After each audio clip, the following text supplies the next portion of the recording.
Demba Seck ñu ngi lay nuyu. maa leen di fay. di nuyu Georges Déthié Diop di wax ni jóge nañ ci coupe du monde football waaye ñi ngi waajal beneen coupe du monde Sénégal di ci jongante tey lay door fii ci Ndakaaru stade Marius Ndiaye di tournoi qualification bi nga xam ni Sénégal da ko seq ak Centrafrique ak Côte d'Ivoire tournoi aller bi ca Maputo la woon Sénégal moo ca jiitu woon kon tournoi retour bi fii la bala ñoo sóobu ci loolu yéen waa basket de xanaa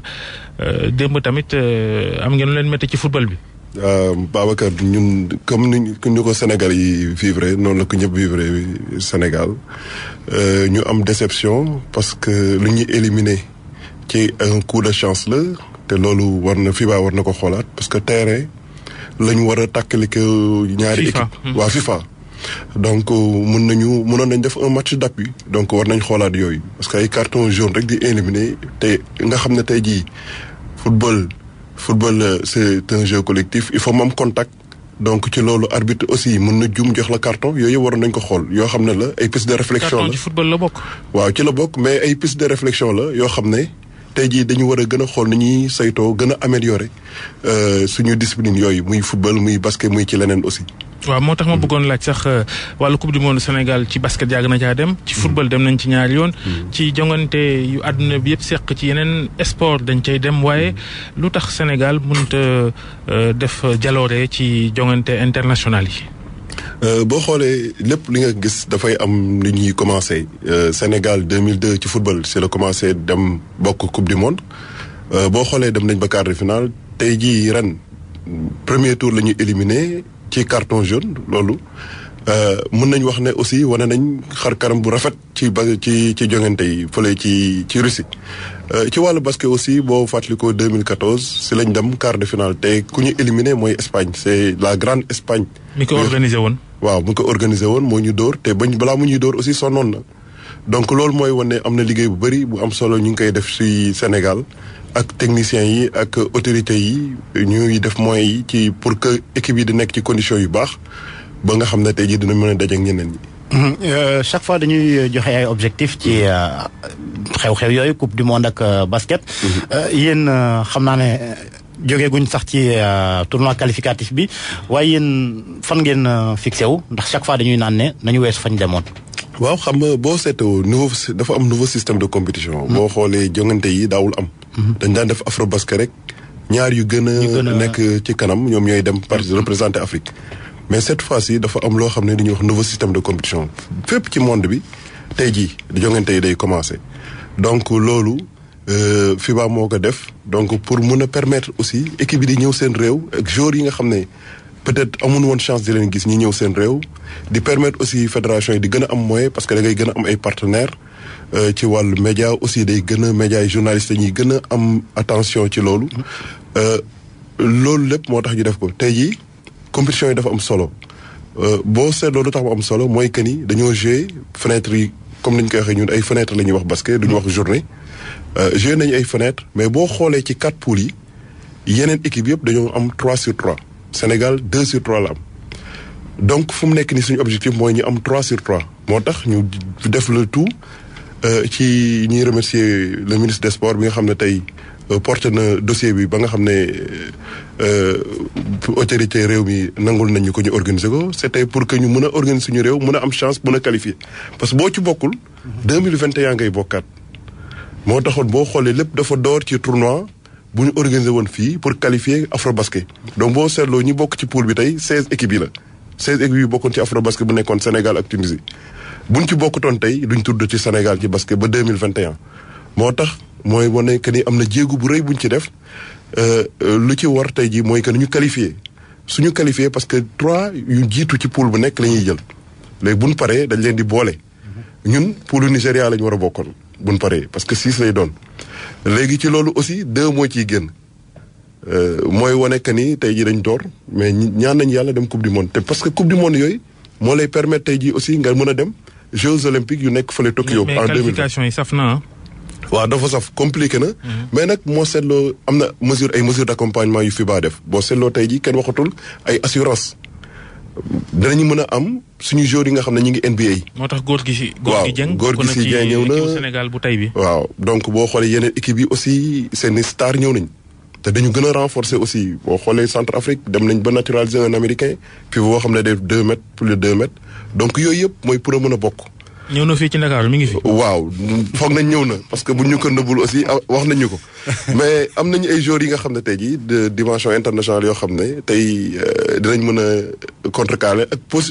aussi suñu réew lañ nekk xam nga public bi aussi day jouer bu baax ci affaire yi. waaw Sénégal devant son public buñ ko xoolee ci pàcc bi ñu organisé woon ñun poule yi ñu abrité woon ci Afrobasket bi weesu. public bi am na solo lool ci ni muy poussé gaynde yi. waaw moo am na solo lool moo tax ñu leen di woo ñu ñëw ak doole pour mën a pousser équipe bi ñu mën a qualifier parce que il faut que ñu am 3/3 loolu moom buñ ko naatable parce que loolu mooy tax ñu mën a parce que points yi dafay compter ci beneen phase bi mooy bi nga xam ne dafay war a démarrer fin août septembre donc foofu aussi aller retour lay doon donc buñ paree aussi dañuy dem novembre nga pare février 2019 ci li ñuy xamee 2 yi jiitu ci chaque poule kan moo ci qualifié te boo xoolee suñu poule Nigéria dafa am 3/3 te moom la ñu poule boobu la ñu war a bokk te Nigéria mooy organiser dëkkam nii tey jii. donc mooy recevoir Mali Rwanda ak Ouganda. comme dem na Mali gagné fa am fa 3/3 xam naa réewum peut-être mun na fa am 3/3 donc moo tax ñun tamit ñu war a am 3/3 bu ñu jëlul premier ñu jël deuxième nga xam ne dinañ mën a dem bokk coupe du monde. mën a am chance bokku Jeux olympiques yu 2020 yi.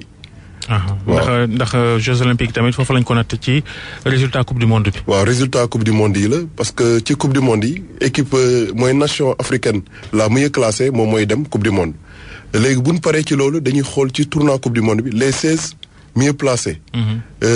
classés ñoom ñooy ñëw ñoom la ñuy jël boole ci yeneen équipe yeneen ñaar comme par exemple fii yeneen ñaar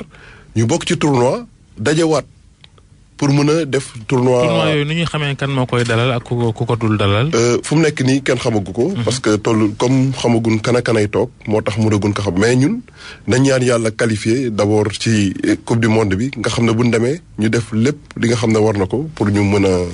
qualifié ci Jeux olympiques yi. seetlu wuñ benn genre ferveur maanaam coowal basket ñuy dalal tournoi bu ñu toll. coupe du monde football bee ko nëbb wala yéen a deful li war ngir nit ñi xam ni Sénégal day basket tey ajjuma suba ci samedi ji ba dimanche tamit dañuy basketaat ak tam kuy ñëw ci stade ba it ci yenn anam nga fay ñëwee ak ñoom seen. waaw boo xoolee que ni ñu ngi ci doon def promotion même bu nekkee coupe du monde football amoon na parce que ñun ñii tamit certes ñu ngi ci basket bi mais li ñuy wax sénégalais lañ buy football amee bu escrime amee lu mënta am ci discipline yëpp muy làmb ak lépp dañ ciy taxaw parce que Sénégal moom moo ñu ñor ñun ñëpp. nuñ ko mën a waxee aussi mooy que ni promotion am na te basket boo xoolee aussi dafa am public boppam.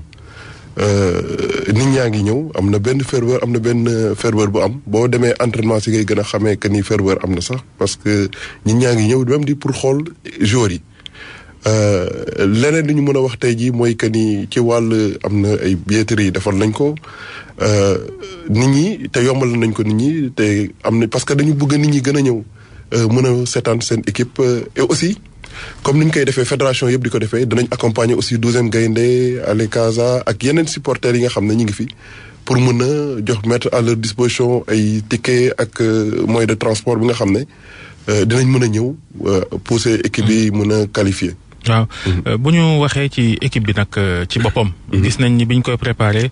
entraîneur bi Abdourahmane Ndiaye Adidas woolu na ay joueurs yu bëri yu basket ci championnat Sénégal. mais li dal football bi moo dal basket bi waaye bu jongante ñëwee rek locaux yëpp daanaka dañ leen di tegee ne la indi professionnels yi loolu nu ñu ko mën a expliquer. man mën naa wax tey jii cette fois-ci am na avancé parce que boo xoolee ci équipe bu 12 bi am na 3 locaux. mooy Thierno Ibrahima Niang Dakar Université Club la nekk Papi moom la ñuy wax Branco Badio moom saltige te 19 ans la am am na aussi Pape Moustapha Diop moom mi ngi AS Douane donc tey jii ñoom bousculé nañ un peu la hiérarchie loolu mooy wane que ni tey. suñu champion fekk ni ñoom ay anciens expatriés en fait anciens professionnels lañ daal. waaw peut-être Thierno Ibrahima Niang boo seedoo temps de jeu bu mu am Sénégal amu ko woon Espagne parce que. suñu championnat dafa nu mu tëddee la parce que ci semaine bi lu mu bon ñu ngi ci joué ñaari yoon depuis ba nga xam ne bañ commencé depuis novembre ba léegi nga ciy joué ñaari yoon donc compétition da nga koy am loolu moo tax mu am importance. Babacar wax na ko sànq moo di mbir mi tournoi bi lu métti la pour nga jàll ba dem ba coupe du monde. Est-ce que lépp yemboon na surtout ci wàllum intendance logistique ak yu ni mel ndax yooyu aussi day jouer ci li nga xamante ne moo di préparation bi ak itam suñ jumtukaay yi nga xamante ne am nañ ko fii ci Sénégal. motewul. waaw boo xoolee équipe yi nekk na ci conditions yu baax hôtel bu mag lañ leen def wàll transport lépp def nañ ko. wala intendance boo xoolee dañu am équipementier pour maanaam même ay maillot équipement yi nga xam ne yooyu aussi ay détails la yoo xam ne lépp dañ koy. lu ngeen di sol Nike wala. waaw yaa ngi def publicité. amul problème. waaw Nike moo ñuy habillé yàgg na donc moom moo ñuy habillé te boo xoolee tey bu ñu ñëwee dinañ gis ne Nike am na beneen maillot bu mu génnee. bu lépp ci tournoi bi nga xam ne ñuy jëm moom loo tax mu génne ko boo xoolee réunion technique sax dañ ko ciy wane. démb ba ñuy def réunion technique am na équipe yoo xam ne tey jii ay nations yoo xam ne ñëw nañ dañ génn seen maillot ñu ngi leen maillot yi du mënut a compétir parce que il faut ñu am lu ñu ci dindi te heureusement Sénégal mooy que ni ñun am nañu expérience yooyu ba nga xam ne lépp lu ci war dañ koy def. leneen li nga xam ne ci wàll comme ni nga ko waxee intendance bi yëpp mettre nañ ko à disposition de l'équipe pour que ñu mën a nekk dans des conditions optimales pour mën a gagner. parce que loolu moo am solo leneen li nga ma gagné rek mooy parce que loolu mooy objectif bi lépp li nga xam ne tey ji war na ci aussi autorités yi dëkk bi mooy ministre des sports mi nga xam ne mooy suñu ministre de tutelle def nañ ko donc def nañ ko te mu ngi ciy bàyyi xel bu baax te yi nga xam ne aussi yeneen autorités ministérielles yi li nga xam ne war nañ cee participer aussi muy ci wàllu sécurité bi ci wàll même wàllu culture ak ñeneen ñu ngi ciy jàpp même ba ci wàllu Sénélec ak leneen parce que dañ koy def ay zone hors délestage ainsi de suite donc lépp li nga xam ne tey jii Sénégal war na ci def nguuru Sénégal war na ci taxaw def nañ ko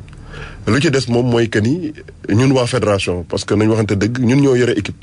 donc lu ci mënta nekk tey jii ñun ñooy responsable donc te yaakaar nañ ne xale yi def nañ leen ci condition pour ñu mën a. ñu leeral ni sax yow yaa jiite comité d'organisation bi waaye bu ñu delloo ci équipe beeg melokaanam seetlu nañ ni bi ñuy waajal yëf yi di entraîner góor gi si jàng bi nga xam ne moom jàpp moom moo ëpp doole ci équipe bi buy ñëw entraînement du dugg ci biisu joueurs yi otoom lay indeeg ñoom seen est-ce que sax ñoo dëkkoon waaw lu waral loolu moom muy doxalee noonu. bon xam nga man du ma fekkee entraînement lu bëri donc loolu boo seetloo jour peut-être bu ko defee xaw ma de est-ce que def na ko wóoruma nag. xibaar yi firndewu na. waaw léegi su ko defee dañ bëggoon xam rek ba xam problème daa am. non problème amul góor gi si Dieng man dama ko xam personnellement donc dañuy waxtaan ci lu bëri ci wàllu basket ci wàllu leneen donc koo xam ne la man moo ma gën a bëgg sax Sénégal mën naa ko wax. parce que effort yi muy def ak sacrifice yi muy def pour Sénégal xam naa ko parce que dañ ciy waxtaan lu bëri en off donc mën nañ wax ne loolu bu ko defee rek moom discuter na ci coach bi encadrement technique bi. parce que en cas technique bi loo mënta mel. mais loolu du yàq groupe. ñëpp di dugg bus di ñëw entraînement yow sa oto ngay indi. beru mel ni ku beru loolu tam moom. non xam nga démb man jaar naa fa mais boobu commencé nañu entraînement mais nu ma ko gisee ñu taxawee amul beru équipe bu suude la te ñoom anciens yi ñi ngi encadré aussi les jeunes mooy que ni ñu soog a ñëw dugg ci équipe bi amul benn problème équipe bi ñoom ñëpp ñu ngi ci jàmm. et puis li ñu war a def dañ ko def tey te bu ñuy joué di nga xam ne parce que basket collectif la donc amul tricher bu fekkee jubawul rek da nga koy xam. mais collectif boobu est-ce que jaaduwul woon ba bi ministre bi demee nemmeeku ji équipe ba mu waroon nekkandoo fa ak yeneen joueurs ya moo gënoon daanaka mu mujjee ñëw.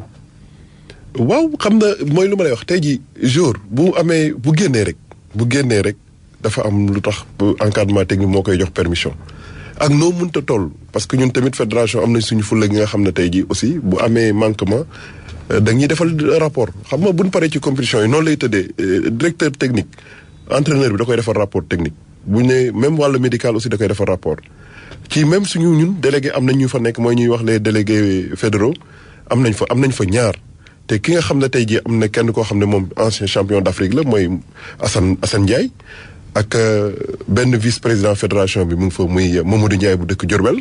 ñooñu fa teewal te lépp li nga xam ne tey war na fa nekk te bu amee seen rapport dinañ ko ci def. mais bu faralee di dal ci kenn day am lu muy nirool. non man li nga wax nii tey jii dañ ci demander lan moo tax ñu def ko ak yooyu mais man lu ma jàpp rek mooy que ni lépp li nga xam ne def na ko rek dafa am autorisation noonu lay équipe bi di tëddee ak noo mënta toll nag classe boo toll parce que maillot Sénégal kenn du ko weccoog lenn. mais gis nañ ni équipe bi buy dem ci yu ni mel lu bëri day manqué mais daa mel ni da ngeen di naayisal ndax góor gi si jàng mii ñuy tudd dem ngeen fi jongante xaalis amul mu jël xaalisam lebal leen ba indi fi coow sax ñu toog lu yàgg remboursé wuñ ko est-ce que bii yoon moom lépp mat na. waaw lépp mat na bii paa moom xam naa ne kenn du joxe xaalisam parce que état bi joxe na lu mu war a joxe ak suñu partenaires yi aussi ñi ngi fii fédération lu mu war a def tamit dina ko def lee amoon na ñëpp a ngi koy rëccu nag noonu ndax nu mu tëddee parce que benn patriote la sénégalais mu bëggoon jàppale peut-être dëkkam moo tax mu def ko ak wax ju bëri bi yëpp lu ci am aussi lépp mënoon nañ ko def ci nga xam ne jarul loolu peut-être c'était ci sutura amoon na peut-être benn ñu bëggoon yàq mais xam nga ñun dañuy ànd ak sérénité fédération lu may wax gars yi nee naa leen am na loo xam ne du ñu ébranler tant que ñun ñi ngi respecté charte réew mi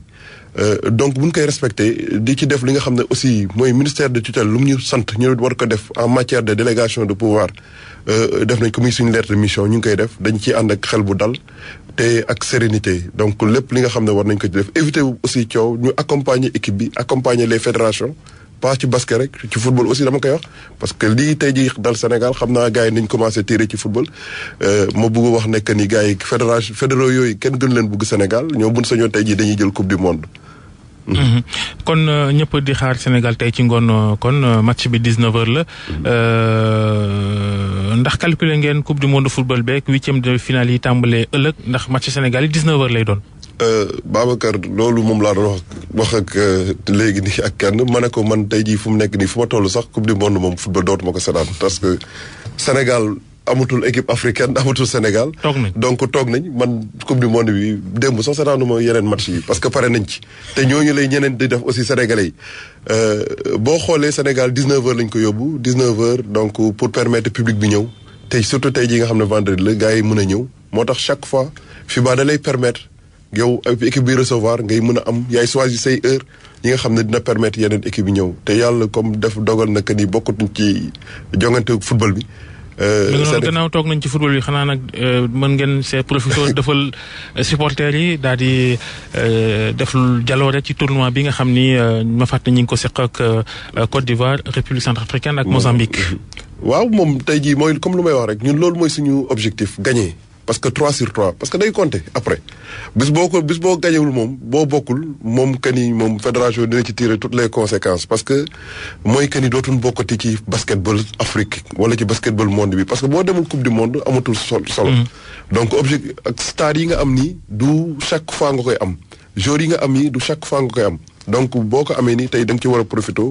pour mën a dem. jërëjëf Demba Seck vice-président ca fédération Sénégal bu basket jërëjëf.